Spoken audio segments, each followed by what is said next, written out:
Baik, Bapak Ibu, kita mulai sesi yang pertama ini. Saya akan membawakan tentang basic investasi saham. 5 poin yang akan kita bahas, apa itu saham, keuntungan dan kerugiannya, lalu perbedaan antara investasi dan trading saham.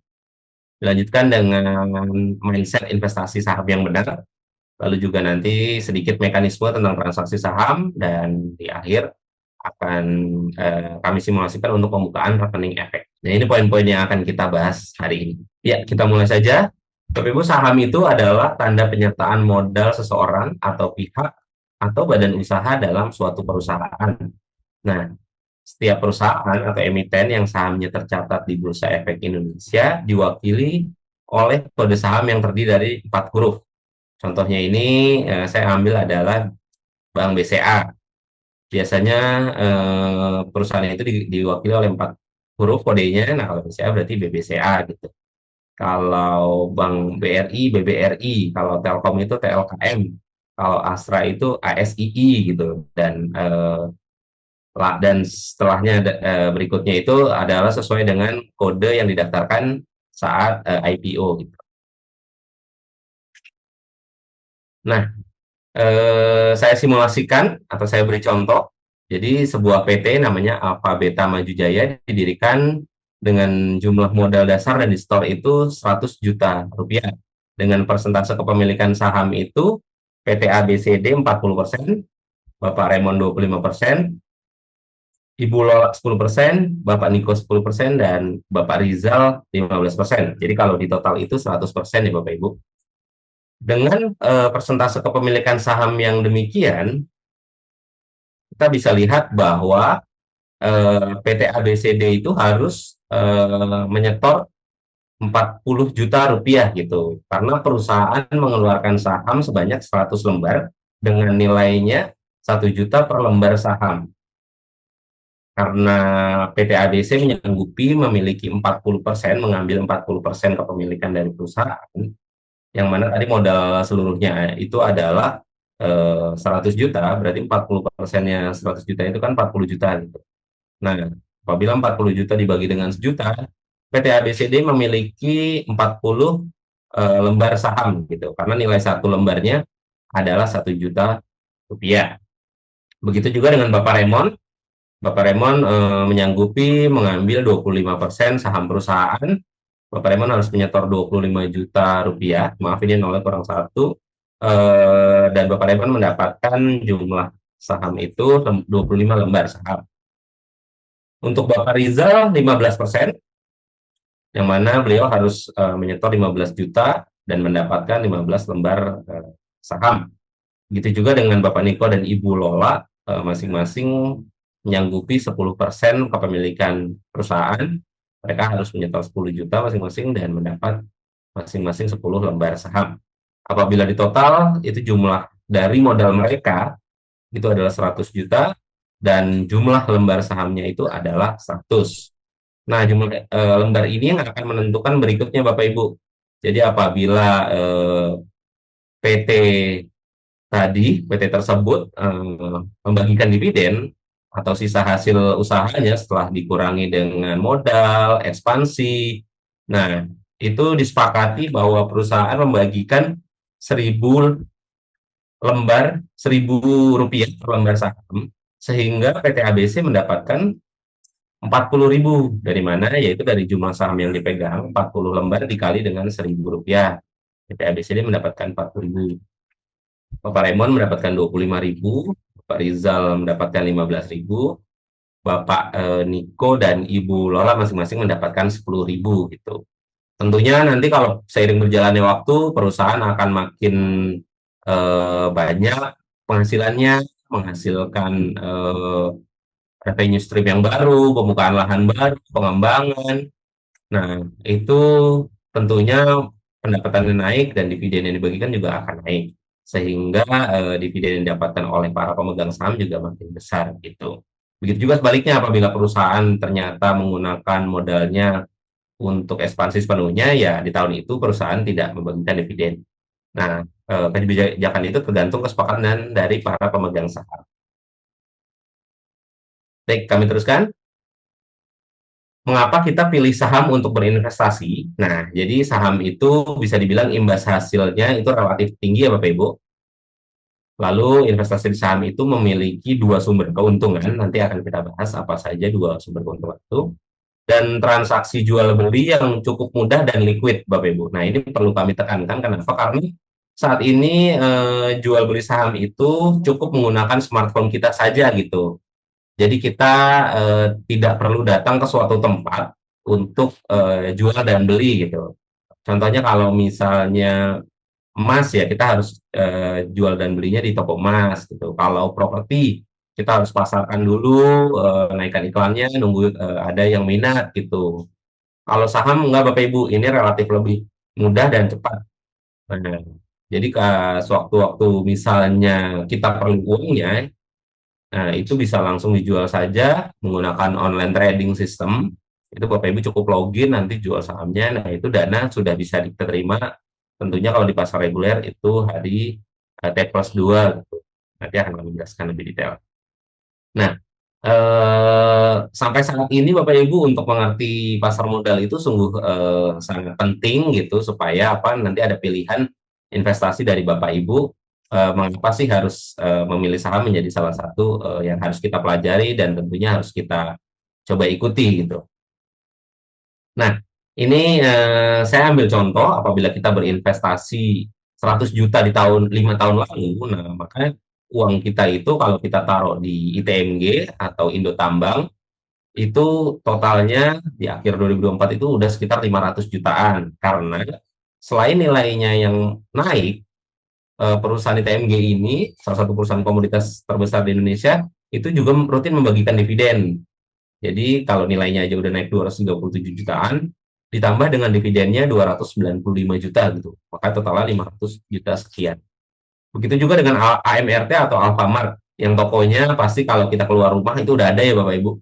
Jadi kalau kita belanja kebutuhan sehari-hari, pulsa atau es krim, jajan, permen atau belanja kebutuhan yang simpel-simpel itu tentunya kan menghasilkan keuntungan bagi Alfamart. Nah, apabila kita taruh uang itu 100 juta di Alfamart 5 tahun lalu, itu saat ini sudah 400 juta lebih Bapak Ibu. Karena memang nilainya naik signifikan Alfamart ini. Begitu juga dengan Medco, salah satu perusahaan oil yang terbesar juga, walaupun naiknya tidak sebesar Indo Tambang dan Alfamart, tetapi tetap saja itu kalau 5 tahun dari sekarang uangnya itu udah 2 kali lipat, 200 juta sekian. Nah, kami membandingkan dengan deposito Bapak Ibu yang memiliki bunga cukup lumayan nih, per tahunnya 6% gitu. Jadi kalau kita naruh di deposito 100 juta, setahun itu akan dapat bunga setelah dikurangi pajak itu 4,8 Bapak Ibu. Nah, 4,8 itu 1 tahun. Jadi kalau 5 tahun, itu totalnya ditambahkan dengan dana setoran kita awal itu 100 juta menjadi 124 juta. Gitu. Jadi ya bisa dilihat ya Bapak Ibu betapa potensialnya apabila kita menaruh atau investasi di saham di pasar modal. Ya, kami lanjutkan. Nah, kita bahas tadi apa sih keuntungan kalau kita investasi saham gitu. Keuntungan investasi saham yang pertama itu akan mendapatkan dividen tadi Bapak Ibu. Nah, dividen itu adalah keuntungan yang diberikan oleh perusahaan tadi ya, setelah dikurangi dengan biaya ekspansi, dikurangi dengan biaya-biaya produksi, kurangi dengan biaya-biaya pengembangan.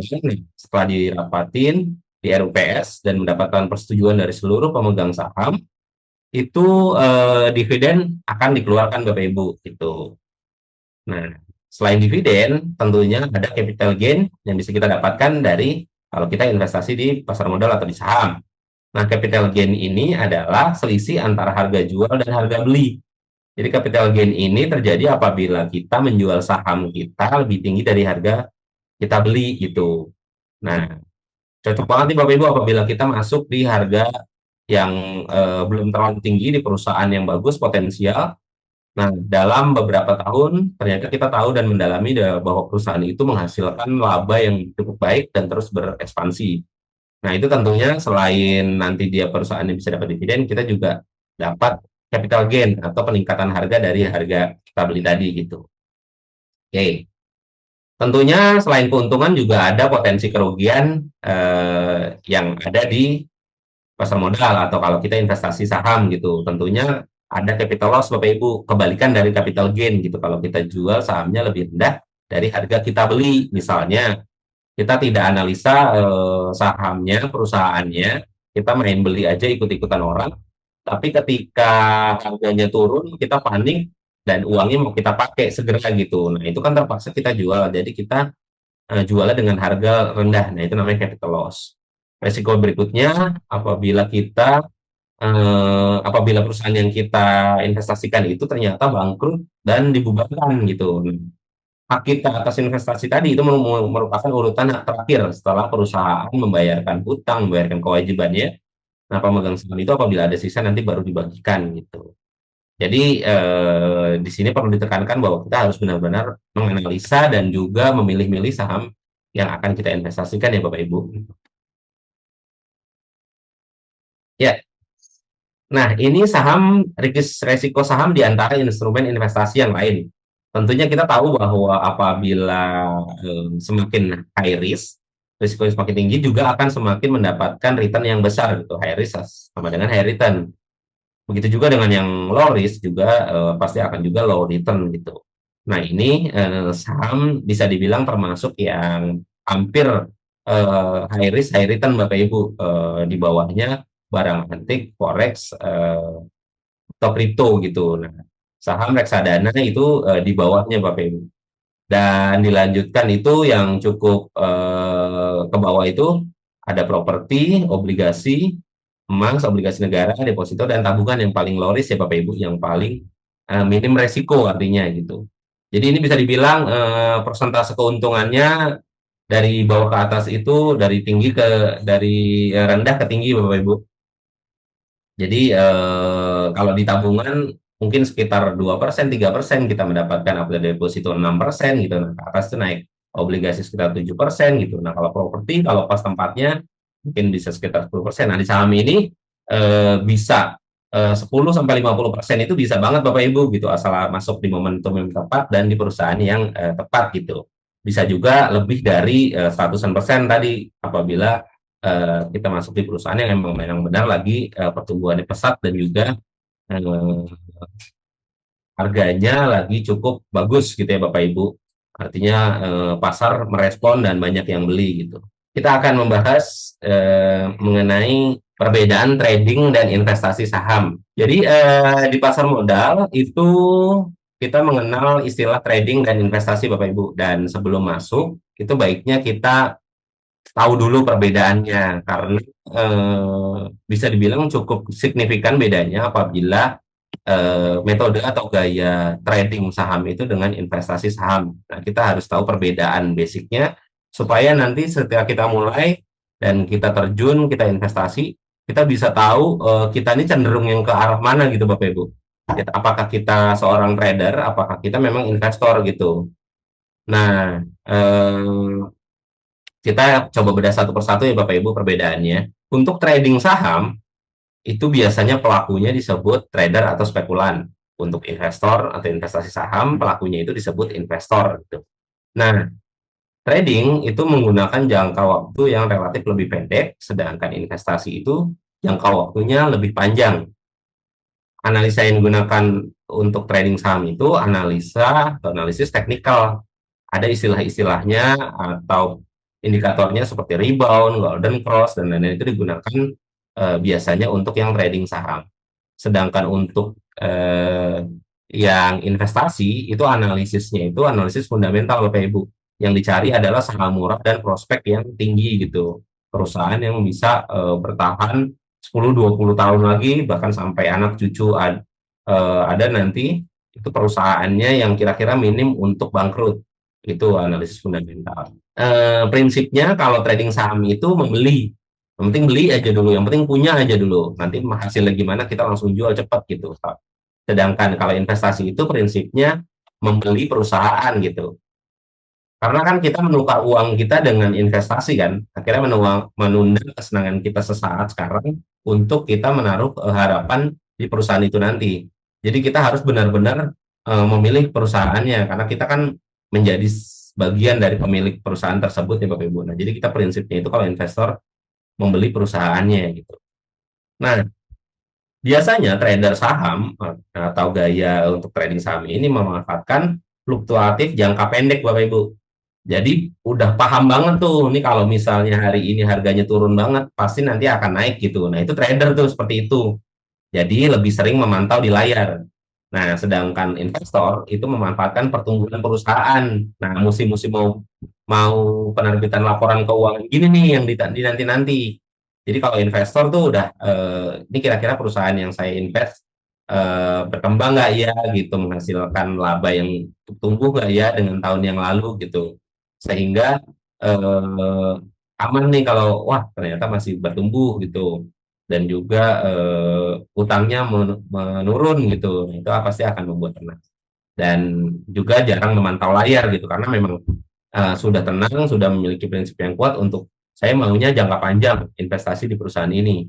Sehingga saya juga pakai uang yang tidak digunakan dalam waktu dekat, sehingga nanti di 10 atau 20 tahun lagi misalnya, itu baru saya akan pakai lagi uangnya gitu. Atau buat kebutuhan anak atau cucu gitu dan lain sebagainya ya Bapak Ibu, tergantung dengan kebutuhan masing-masing. Ini yang cukup penting juga Bapak Ibu, karena untuk trader ataupun investor itu biasanya analisis yang digunakan itu juga berbeda. Tapi tidak menutup kemungkinan juga untuk combine atau dikombinasikan, Bapak Ibu. Nanti tergantung dengan bagaimana kita menganalisis sebuah sahamnya gitu. Tapi paling tidak di sini kita harus tahu dulu perbedaan analisis fundamental dan teknikal. Jadi kita tahu nih, ini kalau kita pakai cara ini tuh analisis fundamental atau teknikal ya gitu. Jadi kalau analisis fundamental itu kita analis yang dianalisa itu adalah saham dari segi keuangan perusahaan. Tadi sehat nggak nih perusahaannya, utangnya banyak nggak nih gitu. Kalau misalnya utangnya ditutup semua pakai cash atau asetnya bisa nggak nih gitu. Nah itu analisis fundamental Bapak Ibu. Sedangkan teknikal analisis berdasarkan data histori harga saham. Nah biasanya kalau teknikal ini dilihat nih harganya udah cukup murah atau belum gitu dari sebelum-sebelumnya. Tapi tidak hanya itu, ketika harga murah masih turun lagi atau bisa potensi naik gitu. Karena kalau potensi naik berarti kan banyak yang beli di harga bawah nih. Nah, ketika naik pun turun lagi apa enggak gitu. Jadi dilihat terus histori harganya. Nah, itu analisa teknikal Bapak Ibu. Nah, kalau analisis fundamental tujuannya itu menemukan perusahaan yang punya performa fundamental yang bagus. Tentunya ya tadi, misalnya brandnya kuat nggak di pasaran, terus juga produknya menjadi produk andalan masyarakat nggak gitu. Selain itu produknya juga produk yang sepanjang waktu diperlukan nggak gitu. Sehingga itu semua mempengaruhi performa perusahaan dan juga keuangan perusahaan gitu. Nah, kalau teknikal itu tujuan itu menemukan waktu yang tepat untuk membeli dan menjual saham gitu. Jadi biasanya range waktunya kalau fundamentalnya panjang, lihatnya kalau teknikal pendek. Karena kalau menggunakan analisa teknikal biasanya Bapak Ibu ketika masuk terus sahamnya nggak naik, itu kan kita punya batas loss tersendiri ya, sehingga kita harus cepat-cepat jual gitu. Nah, itu kenapa biasanya yang menggunakan teknikal ini trader dan biasanya sering di layar mantau gitu. Nah, kalau bagi kita yang bekerja, yang tidak memiliki waktu banyak untuk memantau pergerakan suatu saham, nah cocoknya itu biasanya untuk kita menggunakan analisa fundamental. Jadi kita benar-benar mencari perusahaan yang bagus dengan harga yang belum terlalu tinggi gitu. Nah, indikator-indikator apa saja yang biasa digunakan untuk analisis fundamental? Pertama, kebijakan ekonomi suatu negara dan juga tentunya global. Nah, itu analisa fundamental. Kalau teknikal itu menggunakan volume dan jumlah transaksi. Jadi apabila dalam suatu saham pergerakannya tiba-tiba jumlah transaksinya tinggi dan volumenya banyak, besar, nah itu biasanya menjadi indikator, wah ini saham udah mulai dibeli orang-orang nih, sehingga saya coba masuk deh gitu. Lalu indikator yang kedua itu kinerja manajemen dan performa keuangan. Jadi kalau kita nyari berdasarkan analisis fundamental, kita cari nih kinerja eh, bisnis perusahaannya itu gimana dan juga manajemennya bagus nggak gitu. Nah, Makanya biasanya ada pergerakan harga atau eh, perubahan harga, pasar mengapresiasi atau malah justru sebaliknya ketika ada rotasi dari pemimpin perusahaan gitu, karena memang dilihat juga manajemen dan eh, perkembangannya gimana gitu, track record dari leadernya itu juga dilihat dari analisa fundamental, dan juga performa keuangannya tadi dari tahun ke tahun, dari kuartal ke kuartal naik apa enggak. Sedangkan teknikal itu yang dilihat adalah patokan selalu pada harga, harga pembukaan, harga tertinggi, harga terendah, dan juga harga penutupan gitu. Itu kalau teknikal. Indikator yang terakhir itu kalau analisis fundamental, prospek bisnis dan valuasi perusahaan. Jadi ngelihatnya gimana nih prospek perusahaan ke depan, terus dievaluasi, dihitung perusahaannya. Wah ini perusahaannya masih tergolong murah nih gitu, masih bisa banyak perkembangannya dan juga untungnya masih banyak, pasti nanti ke depannya eh, dia nih perusahaannya bisa lebih besar lagi gitu. Nah, itu analisa fundamental. Kalau teknikal itu selalu patokan pada chart pattern pada periode tertentu gitu. Ngelihat jadinya chart patternnya itu membentuk pola apa sih, pola apa gitu. Kalau pola ini yang kebentuk harganya akan ke sini, kalau nggak kebentuk ya akan ke sini gitu. Nah, itu yang teknikal. Nah, dengan memahami dua analisis fundamental dan teknikal ini, tentunya menjadi bekal kita untuk bisa memilih perusahaan gitu. Apakah kita mau masuk pakai cara fundamental atau teknikal gitu, atau di komen tadi yang saya bilang. Jadi fundamentalnya dicari ini perusahaan murah, tapi dicari teknikalnya juga. Kita ngelihat dari histori harganya, apakah histori harganya udah cukup murah berdasarkan histori candle-nya, histori harganya, atau ternyata masih di tinggi gitu. Kan kalau nanti di pertemuan berikutnya teknikal itu ada istilah dengan uptrend dan downtrend ya Bapak Ibu. Jadi kalau uptrend itu harganya emang lagi naik terus, kalau tuh downtrend itu turun terus gitu. Nah, itu bisa kelihatan dari analisa teknikalnya. Oke, kami lanjutkan. Ya, saya sisipkan quotes dari Pak Lo Keng Hong, yang mana Bapak Lo Keng Hong ini dijuluki sebagai Warren Buffett-nya Indonesia. Harta karun kekayaan terbesar ada di pasar modal, bukan di bawah laut. Nilainya nyata dan transparan. Sangat disayangkan bila ada orang yang tidak mengenal pasar modal. Nah, oleh karena itu hari ini Bapak Ibu join untuk bisa belajar tentang pasar modal itu udah di jalur yang tepat menurut kami. Jadi Bapak Ibu sudah mulai suatu langkah dari beberapa orang yang belum mau belajar pasar modal. Tahu dulu aja Bapak Ibu, terus nanti coba, terus tahu, pelajarin, pasti nanti itu akan menjadi kesukaan sendiri sih menurut saya gitu. Jadi bukan seperti di dunia dongeng yang harta karun tuh adanya di bawah laut gitu, kita nyari-nyari enggak. Karena memang ini nilainya nyata dan transparan. Bapak Ibu bisa cek setiap hari di pasar modal melalui misalnya aplikasi Panen Sekuritas gitu. Itu bisa kelihatan kok harga perusahaan ini di berapa sekarang. Itu transparan Bapak Ibu. Jadi sayang sayang banget kalau kita nggak kenal pasar modal ya Bapak Ibu, sehingga kita melewati potensi-potensi keuntungan yang bisa kita dapatkan. Mudah-mudahan quotes ini bisa menjadi bekal dan motivasi kita semua ya Bapak Ibu. Oke, kita masuk ke mindset investasi saham. Dari beberapa materi yang sudah kita bahas dan kita lalui, di sini yang menurut saya pribadi paling penting. Kenapa? Karena bisa dibilang saya masuk pasar modal itu dengan mindset yang salah gitu. Sehingga banyak yang bilang modalnya atau biaya belajarnya itu banyak gitu. Nah, ini yang menjadi motivasi saya untuk bisa sharing dan juga memberikan pengalaman agar Bapak Ibu apabila baru mau masuk di pasar modal dan nanti bisa cerita ke teman-teman, keluarga, atau bahkan sahabatnya atau orang-orang di sekitarnya, itu supaya belajarnya pakai biaya seminim mungkin gitu, seefisien mungkin, nanti bisa hasilnya dapat yang lebih lumayan. Nah, investasi saham itu paling penting punya mindset yang benar Bapak Ibu. Tentunya yang paling pertama adalah investasi saham bukan cara untuk cepat kaya. Karena kalau masuk pasar modal atau investasi saham mau cepat kaya itu paling salah menurut saya gitu. Karena investasi saham itu sifatnya jangka panjang Bapak Ibu. Baru kelihatan hasilnya tadi bisa cuan ratusan persen atau bahkan ada yang ribuan persen kalau sahamnya nanti di atas stock split dan lain sebagainya. Itu bisa kok sampai ribuan persen gitu. Nggak bukan suatu hal yang mustahil. Itu panjang banget Bapak Ibu time frame-nya. Jadi jangan berharap waktu yang singkat gitu. Nah, biasanya semakin kuat keinginan kita untuk mendapatkan kekayaan secara instan, itu semakin dekat pula dengan keserakahan atau nanti malah justru kerugian Bapak Ibu. Karena biasanya ketika kita masuk saham, coba, oh kita misalnya mau coba trading nih, loss kalah gitu. Nah, ada keinginan kita, sifat dasar kita untuk membalas. Kita rasanya bagaimana menutup kekalahan kita yang kemarin dengan keuntungan kita hari ini gitu. Nah, pengalaman kami sih cara yang seperti itu tidak efektif Bapak Ibu gitu. Menurut kami coba tahu dulu investasi itu gimana long term, cobain rasain dulu. Karena kan market itu beda-beda ya Bapak Ibu setiap tahunnya tergantung dalam keadaannya dalam di tahun itu ada apa gitu. Jadi menurut kami tahunya dari investasi dulu, baru nanti kalau mau coba trading sih boleh-boleh aja gitu, hingga menemukan pola atau style yang pas di mana kita ada gitu. Karena kan psikologi orang juga beda-beda ya Bapak Ibu, tingkat ketahanan loss-nya juga beda-beda dan itu tidak bisa dipukul rata satu sama lain.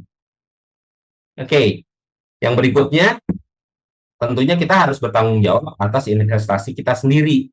Karena nanti yang menentukan beli dan jual itu kan kita ya, tangan kita gitu. Jadi kita jangan menyalahkan orang lain, terus kita juga jangan nanti kalau misalnya los menggerutu, jadi bad mood. Nah itu salah Bapak Ibu, kita harus juga punya mental yang kuat dan kita harus tanggung jawab atas investasi kita sendiri. Nah ini mental ini yang memberikan kita terus bertumbuh dan menjadi dewasa dalam investasi di pasar modal gitu. Nah, ini yang tidak kalah penting tentunya kita jangan ikut-ikutan ya Bapak Ibu. Walaupun sekarang sudah zamannya sosial media yang sangat setiap hari kita lihat, banyak influencer-influencer yang kadang eh, mempromosikan atau menceritakan saham-saham tertentu. Nah, itu sebaiknya kita juga hitung lagi. Kita juga pahami dulu perusahaannya gitu. Jadi kita investasinya atau tradingnya nggak ikut-ikutan. Jadi kita investasi di sektor dan emiten yang benar-benar kita pahami sehingga kita memiliki mental yang kuat tadi gitu. Sehingga yang poin berikutnya kita bisa menyikapi kenaikan dan penurunan harga itu dalam waktu pendek dengan bijak, tidak sedikit demi sedikit, eh, tidak sedikit demi sedikit itu apa namanya panikan gitu Bapak Ibu sehingga eh, harganya turun sedikit padahal kita sebenarnya udah pilih perusahaan yang bagus, harganya turun sedikit kita jual, harganya nggak naik sedikit kita jual. Nah untuk yang pola seperti itu sih lama-lama kita bukannya mendapatkan hasil, malah uang kita, modal kita akan terus tergerus Bapak Ibu, sehingga bukannya kita cocok investasi di saham malah kita boncos gitu.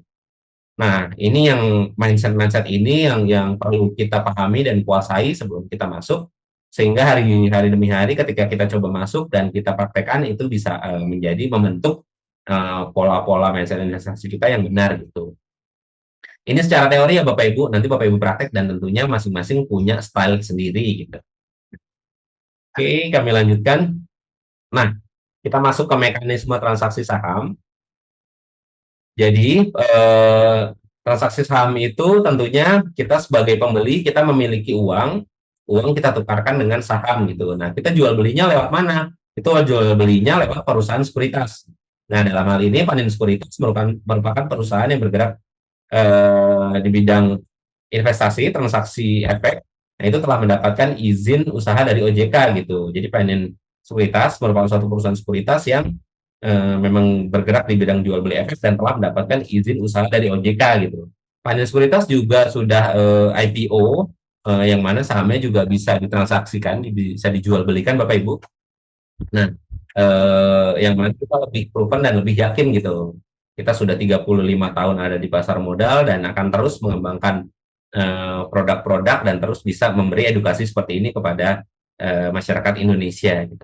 Kami lanjutkan. Jadi dari setelah kita beli uangnya kita taruh, kita deposit, kita beli suatu saham. Nah itu perusahaan sekuritas yang akan mengolahnya, menyalurkannya gitu ke lembaga-lembaga yang memegang uangnya atau meneruskan asetnya gitu. Jadi ini tukar beli jual beli aja Bapak Ibu sama seperti kita di pasar gitu. Kalau kita beli pakai uang kita dapat saham gitu. Begitu juga dengan penjualnya. Kalau dia nyerahin sahamnya dia akan mendapatkan uangnya seperti itu. Nah, ini boleh kita tahu struktur pasar modal Indonesia tuh ada lembaganya apa aja gitu. Tentunya yang paling atas itu ada OJK, Otoritas Jasa Keuangan. Nah, di bawahnya itu Bursa Efek, IDX, ada lembaga clearing dan penjaminan, dan juga ada lembaga penyimpanan dan penyelesaian gitu. Jadi nggak hanya bursa efek aja Bapak Ibu yang menyelesaikan atau yang ngurusin ini semua. Ada dua lembaga yang cukup penting juga gitu. Jadi ada yang namanya KPI dan KSEI, clearing dan penjaminan efek, dan juga custodian central efek gitu. Nanti ini bisa kita lihat. Nah, ini saya kasih linknya. Nanti kalau itu ada penjelasan video dari guru saya yang menurut saya cukup mudah dipahami gitu. Nah, untuk perusahaan efek itu ada di bawahnya lagi. Independen Sekuritas salah satu perusahaan efek. Sekarang perusahaan efek itu ada sekitar seratusan di Indonesia gitu.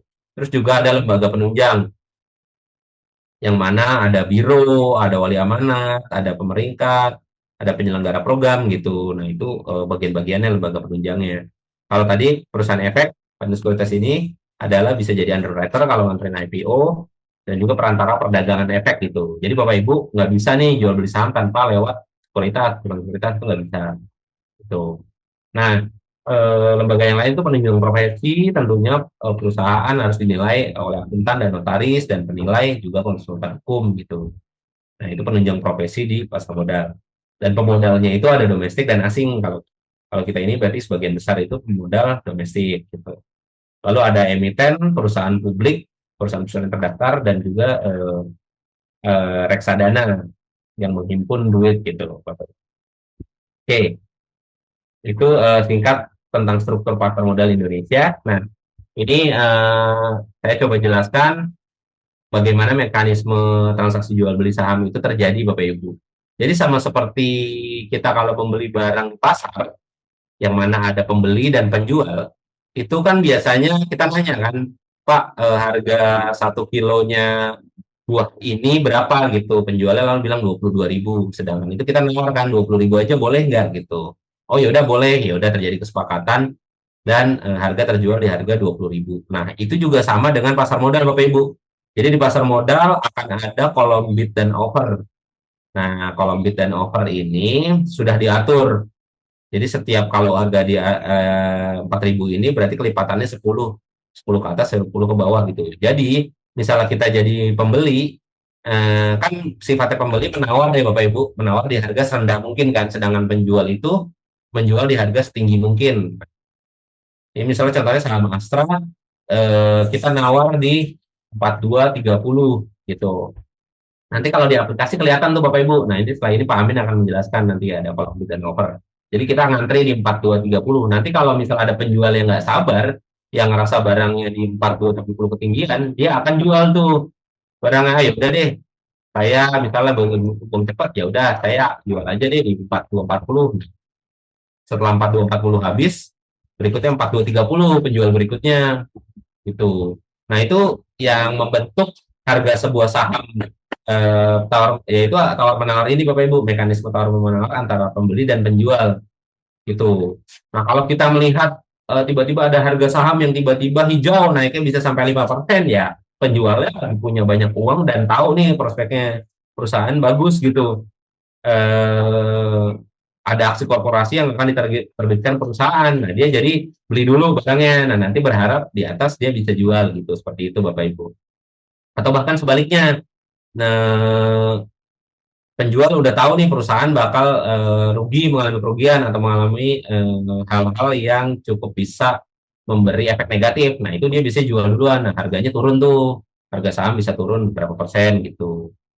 Nah, ini mekanisme yang terjadi di pasar modal.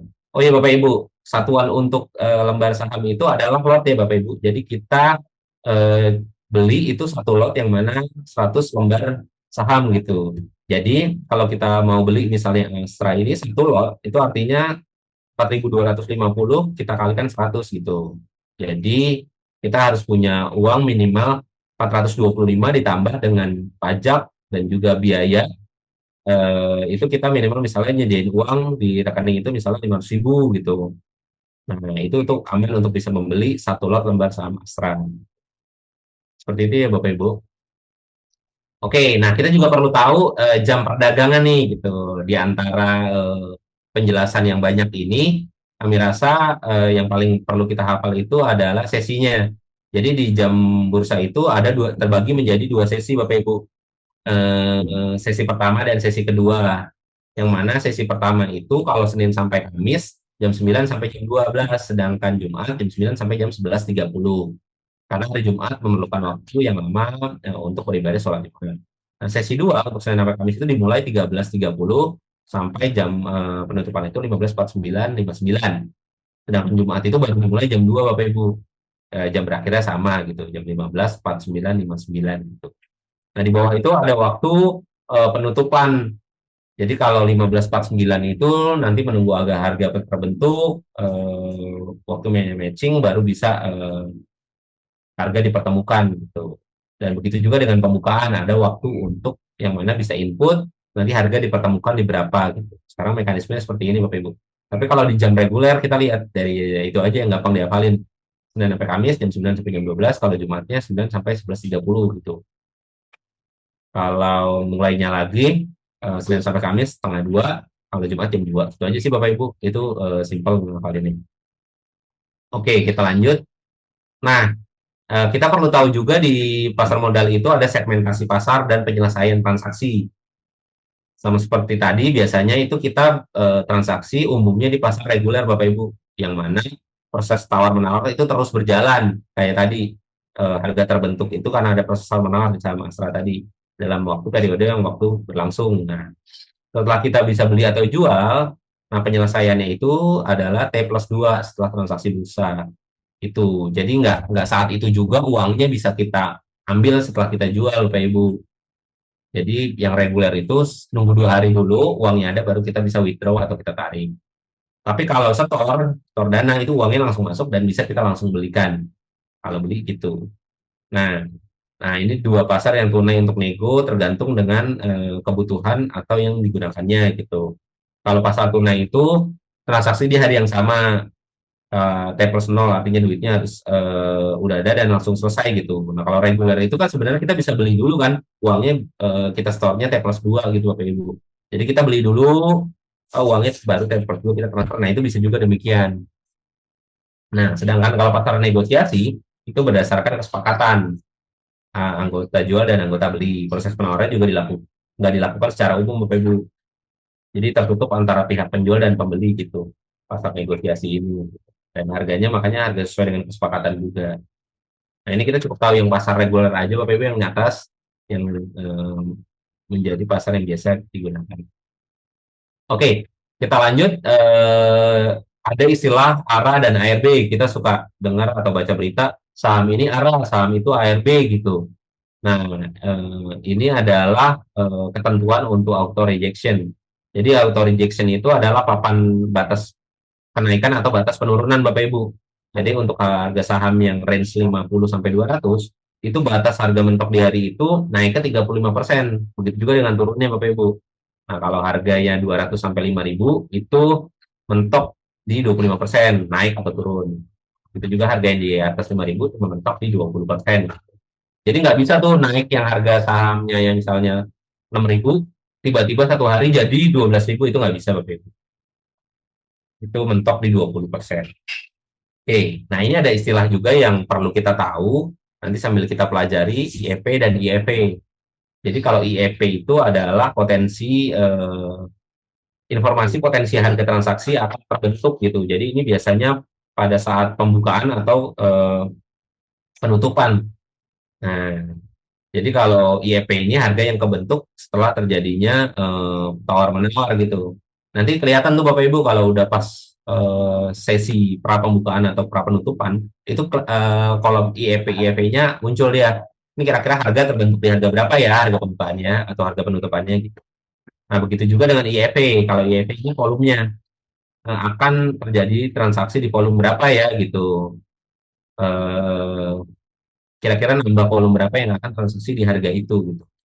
Nah, ini nanti bisa lihat infonya lengkap juga di websitenya Bursa, atau nanti sambil seiring berjalannya waktu ini bisa sambil dipelajari Bapak Ibu. Oke, dan yang terakhir yang cukup kita tahu untuk awal itu market order Bapak Ibu. Jadi market order ini adalah tipe order jual atau beli saham yang memiliki prioritas harga lebih tinggi gitu. Jadi nanti kalau di aplikasi selain yang reguler, tapi biasanya defaultnya itu dari program itu yang reguler sih. Sedangkan market order ini kita harus milih Bapak Ibu. Karena kalau market order ini kan punya prioritas harga lebih tinggi, jadi ini otomatis langsung bisa terselesaikan gitu. Nah, ini ada tiga jenis market order: FAK, FOK, dan MTL. FAK atau fill and kill adalah apabila diperjumpakan secara keseluruhan maupun sebagian pada berbagai tingkat harga yang tersedia pada order book gitu. Jadi FAK ini diperjumpakan keseluruhan maupun sebagian apabila harganya cocok dan volumenya ada gitu. Sedangkan FOK ini dicocokin atau tidak sama sekali gitu. Jadi kalau kita beli dengan pakai FOK, kalau misal kita pesannya 1000 lot gitu, tapi ternyata nggak ada barangnya di 1000 lot, nah itu kita tidak dapat, tidak jadi, langsung di cancel gitu. Nah, kalau market to limit diperjumpakan secara keseluruhan maupun sebagian pada berbagai tingkat harga yang tersedia pada order book gitu. Jadi apabila eh, harganya sebagian sudah kena, nah itu akan jadi yang tersedia pada order book seperti itu Bapak Ibu.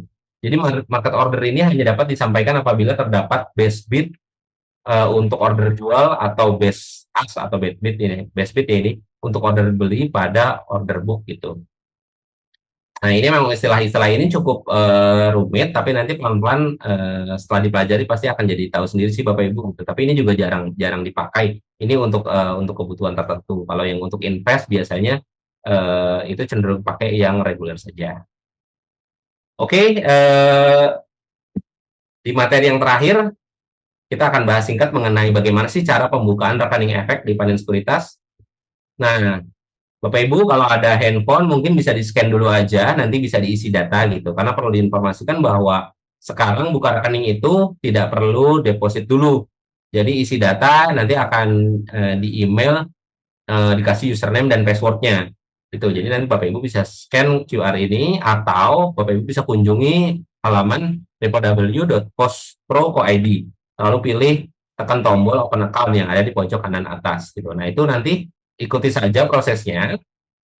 Nanti Bapak Ibu sediakan KTP dan bisa foto selfie dan juga ambil Bapak Ibu bisa tanda tangan di kertas putih yang mana itu nanti difotokan gitu. Yang mana nanti ada kolom-kolom yang harus diisi dengan benar ya Bapak Ibu.